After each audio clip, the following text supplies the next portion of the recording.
Hi guys, मी शुभम. आजचा माझा trick होता मिल्की बार वॉटरफॉल. खरं तर हा प्लॅन मित्रांसोबत होता, पण तुम्हाला माहित आहे ना, टायमिंगला कॅन्सल करणारे मित्र.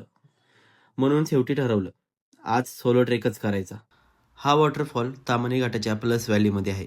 पावसाळ्यात हा पॉईंट खूप प्रसिद्ध आहे. मी पण इथे पहिल्यांदाच येतोय.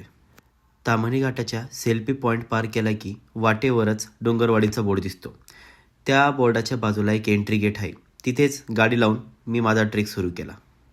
पहिल्यांदाच आलो होतो, त्यामुळे वाट नीट माहिती नव्हती. पण वाटेत दिसणारे रिबेन गाईडसारखे काम करतात. ते फॉलो करत मी पुढे निघालो.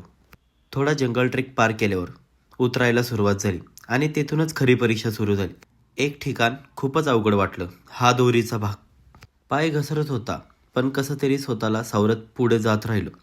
मनात थोडी भीती होती, पण उत्साह जास्त होता. पुढे एक बोर्ड दिसला आणि समजलं, आपण प्लस व्हॅलीमध्ये पोहोचलो आहोत. येथे दोन वाटा फुटतात. डावीकडे देवकुंड, उजवीकडे मिल्की बार वॉटरफॉल. मी उजवीकडची वाट पकडली. हा पूर्ण पॅच दगडे आणि खडकाळ होता. आजूबाजूला स्वच्छ पाणी, शांतता आणि चारी बाजूनी पसरलेला सह्याद्री. निसर्ग बघत बघत शेवटी मी वॉटरफॉल जवळ पोहोचलो.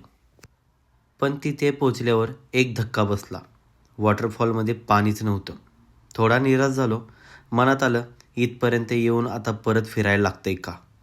पण खरी गोष्ट तर पुढेच घडली आहे. पुढील भागात काय झालं हे नक्की पहा.